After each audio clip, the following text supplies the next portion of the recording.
during the break we had some glossalia, or speaking in tongues, this movement of the Holy Spirit, and you get the speaking in tongues happen sometimes.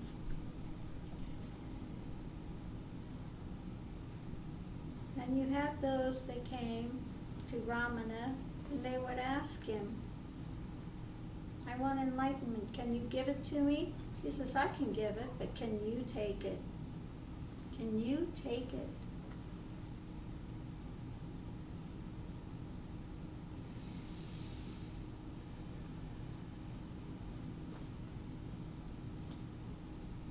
So in order to get to that enlightenment, tapasya has to be done, sacrifice has to be done. One has to surrender into that death before death in order to receive it.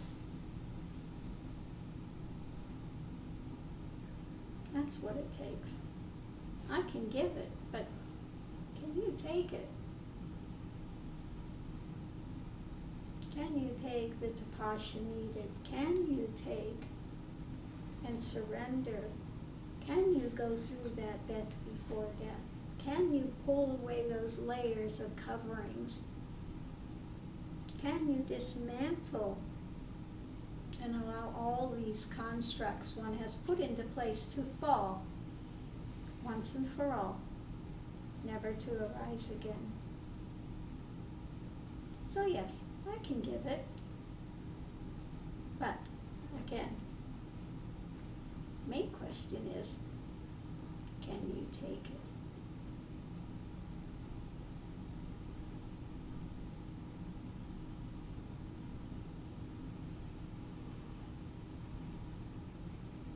So if anybody would like to speak about their Shaktipat experience, what you felt, didn't feel, what's going on with that, you're more than welcome to. If you don't want to say anything, nothing needs to be said. This is not a paid testimonial. There will be no pay for it at the end of the thing, so. Commercial-free zone. But if you would like to speak about it and what was taking place in the midst of it, feel free to do that. I'll give up my seat and you can sit up here.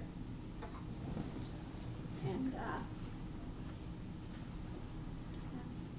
if nobody wants to, that's also just as fine and okay. Don't feel like you have to come up and say something, okay? That's not what this is about.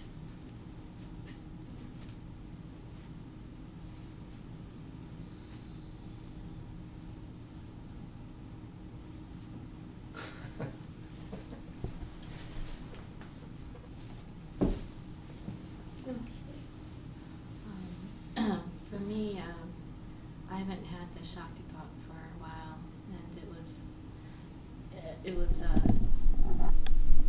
interesting experience just being, I think overall feeling more settled and more relaxed into it. It just felt like it could work through a little more calmly without being on the path for a few years now and having previous Shaktipat.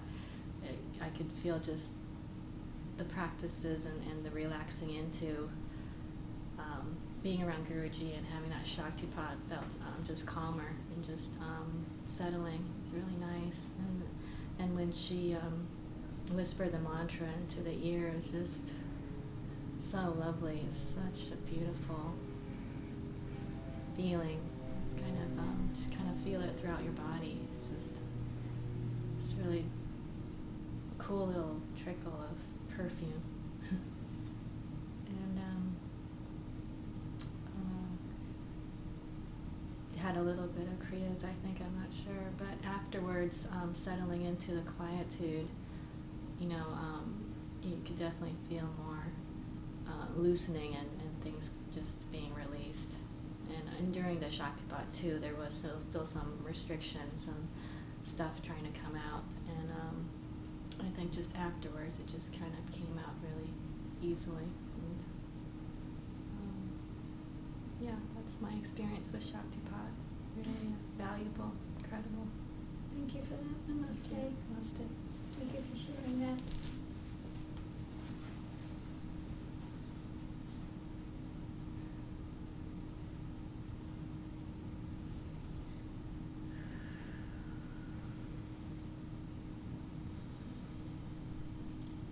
Well, if we have no other takers. Maybe I'll say something. I'll try to anyway. Well, you don't have to. No, I don't like. I just. It's not about non-minding. It's about, it's only for those that actually want to speak Yeah, up. no. No, I don't want you to try to manufacture something to say. That's not what it's about. You just want to sit in the guru chair. Yeah. No, it was really good. It was already quite influenced or altered from before I sat in the chair from the effects of the transmission from the start, and then the transmission started to pick up significantly once the Shaktipat started, and I was the last one to go. So by the time I got in the seat, I was sort of already plastered anyway, and then.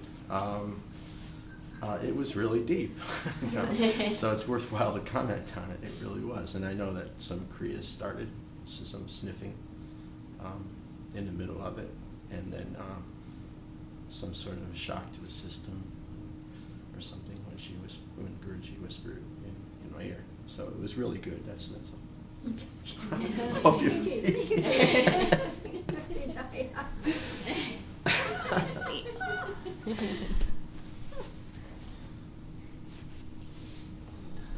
Namaste. Oh boy, I mean, here it was just like so potent and powerful and blasting. That's the best way to put it.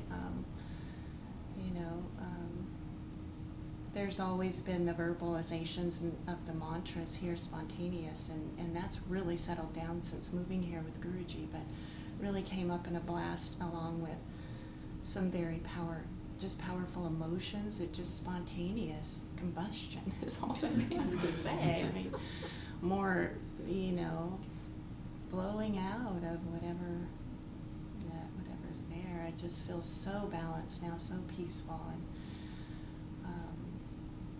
when she whispered the mantra in the ear, just, a lot of tingling throughout the body and mudras and things. But the main thing is that can really blast that way, but now it just settles right back into, it feels really balanced, very peaceful, very quiet, and so outwardly that display can take place, but it really does job.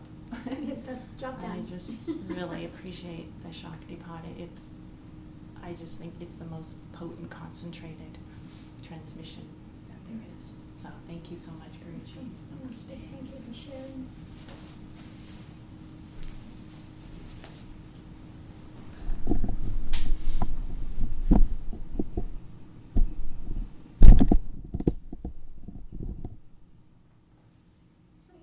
Transmission can take place on many levels. It can be very jarring for some and just knock them to their feet, and others it can be quite gentle, depending on where you are in your progress and your path. So for each person it will be a little different, and each Shaktipat experience will be a little different. Sometimes it takes a while before people are open to really having the full Shaktipat experience, and they hold back within themselves. And the further one goes and the more that one trusts in that, the more one opens to the experience of Shaktipat. So yes, one can have all sorts of different experiences in it. I had one person in Dubai, when they would receive Shaktipat, they'd be flat out on the floor, and you'd have to carry him he'd have to be carried to the bedroom because he was just totally gone for a number of hours. So everyone, again, is different in what takes place with them with Shaktipat. So we will leave it at that.